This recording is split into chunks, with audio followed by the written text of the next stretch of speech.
EVM hacking തട്ടിപ്പ് ആരോപണത്തിൽ ആഭ്യന്തരമന്ത്രി രമേശ് ചെന്നിത്തലയ്ക്ക് നേരിട്ട് പരാതി നൽകി രാജ്മോഹൻ ഉണ്ണിത്താൻ MP സമഗ്ര അന്വേഷണം നടത്തണമെന്നാവശ്യപ്പെട്ടാണ് പരാതി നൽകിയത്. തെറ്റായ വാർത്തയാണ് മാധ്യമങ്ങൾക്ക് എത്തിച്ചതെങ്കിൽ അവർക്കെതിരെയും നടപടി സ്വീകരിക്കണമെന്ന് ഉണ്ണിത്താൻ പറഞ്ഞു.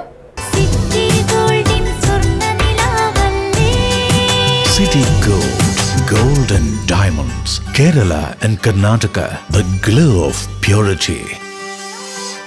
MP കംപ്ലൈന്റ് തന്നാൽ തീർച്ചയായിട്ടും അന്വേഷിക്കും.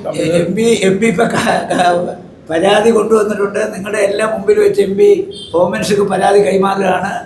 വടകര കാഫിർ വിവാദം പോലെ ഇതിൻ്റെ സമഗ്ര വശങ്ങളും അന്വേഷിക്കണം. ഇത് അടിസ്ഥാനരഹിതമായ ഒരു ആരോപണമാണെങ്കിൽ ആരോപണം മാധ്യമങ്ങൾ കൊടുത്തവരെ പിടിക്കണം. ഇത് ശരിയാണെങ്കിൽ ജനാധിപത്യം അട്ടിമറിക്കാനുള്ള ശ്രമമാണ്. നമ്മൾ ദേശീയ തലത്തിൽ കോൺഗ്രസ് ഈ ഹാക്ക് ചെയ്യുന്നതിനെതിരായിട്ട് ശക്തമായ പ്രക്ഷോഭണം രാഹുൽ ഗാന്ധി നയിച്ചാണ്. അപ്പോൾ ഇവിടെ നമുക്ക് ഒരിക്കലും അംഗീകരിക്കാൻ പറ്റില്ല. അതുകൊണ്ട് ഗൗരവമായി ഈ വിഷയം അന്വേഷിക്കണമെന്ന് ഞാൻ ഹോം മിനിസ്റ്റർക്ക് പരാതി കൊടുക്കും.